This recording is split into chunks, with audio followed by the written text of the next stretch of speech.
Boa noite a todos. Para quem não sabe, agora é meia-noite e 36. Vamos que vamos. Eu criei o canal justamente para isso, para me forçar a estudar. E tô conseguindo. Principalmente na pandemia, a gente tem que manter o ritmo, né? Vamos começar SUS. Eu vou fazer uma breve resumo da história, né? Inicial. Vamos começar falando sobre o INAMPS. O INAMPS, que é Instituto Nacional de Assistência Médica e Previdência Social. Ele foi criado por volta de 1970. Era um sistema super excludente, porque ele só beneficiava os trabalhadores formais da época, ou seja, quem tinha carteira assinada. E por conta dessa exclusão, as pessoas não tinham, a maioria da época era trabalhador que autônomo, enfim, não tinha carteira assinada. Essa população ficava desassistida, porque existia Santas Casas de Misericórdia, porém a quantidade mínima, se eu não me engano, era 10 que citam, assim. Era uma quantidade muito pequena para dar assistência para aquela população. E, na época, quem tinha dinheiro para pagar os seus planos de saúde, pagava seus médicos, e quem não tinha, né, teria que tentar a sorte conseguir vaga nessas casas de misericórdia, ou recorria-se muito a curandeirismo, né, que era o curandeiro, o chás, entre outros. O INAMPS, ele era centralizado na esfera federal. Só quem tinha o poder, detinha o poder, era o Ministério da Saúde. E o que eles focavam? Era focada, né? Como eu falei, tinha pouquíssimas Santa Casas da Misericórdia. A atenção, mesmo assim, era hospitalocêntrica, para quem tinha o INAMPS, quem era o trabalhador da época. As pessoas na época, eles não visavam, não estou falando que não tinha, não tinha ações preventivas. Existiam sim, mas eram mínimas, era muito pequeno perto do que era necessário. E nessa época era muito focado na doença, a cura da doença.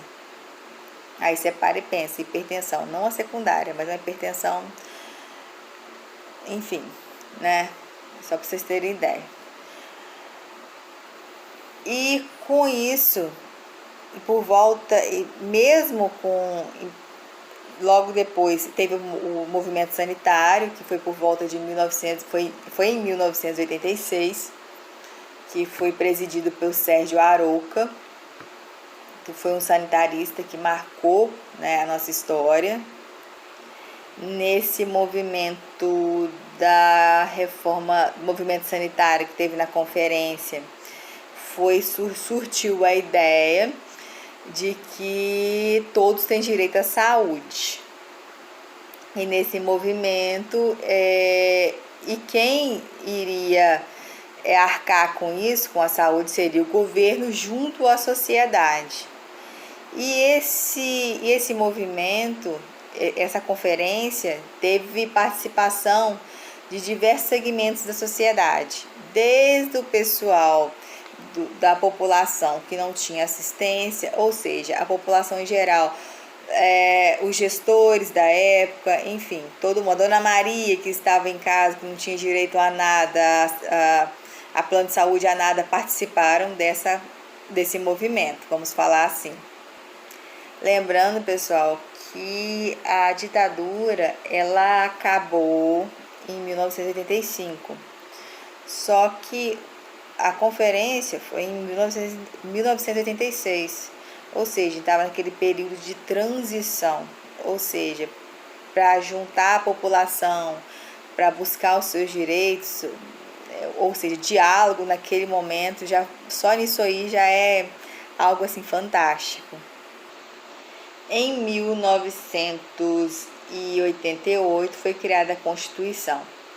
Mas aí eu vou falar, o INAMPS ele foi ser extinto por volta de 1993. Mas eu vou falar com vocês o seguinte, o SUDES ele já vinha sendo implantado junto com o INAMPS, porque no sentido de universalizar a assistência. O SUDES, na realidade, ele foi uma iniciativa do próprio INAMPS. Por exemplo, ele já foi integrando pessoas que não tinham carteira assinada, os dependentes, por exemplo, daquelas pessoas que tinham a carteira assinada. Mas o marco, em 1988, teve a Carta Magna, né? Garantindo a saúde e direito de todos e dever do Estado. E com essa carta, né, que todos teriam acesso igualitário, ali nós podemos falar que nós regularizamos o SUS, né? Que ali podemos falar que foi ainda um período de transição, que foi até, como eu falei, foi até 1993, mas ali podemos falar que foi o pré-SUS, podemos falar que aconteceu a descentralização, né, de poder. O município, o estado passava a ter autonomia, né, e responsabilidades, né. Aí ali foi que todos, assim, foi unificado e descentralizado. Todos teriam direito à saúde de forma igualitária, livre de preconceito e de forma integral. A Constituição, gente, nos garantiu todos os direitos. Em 1988, mas o SUS realmente foi surgir, que tudo tem um momento de transição, a partir de 1993, né? E vamos falar diretamente, isso é muito importante para concurso, esses são 5 artigos, de 196 a 200, e também tem a parte, que é o capítulo 3, que é a ordem social, o capítulo 2, que fala da Seguridade Social, e dentro da seção 2 nós temos os 5 artigos. Boa noite, fiquem com Deus, até amanhã.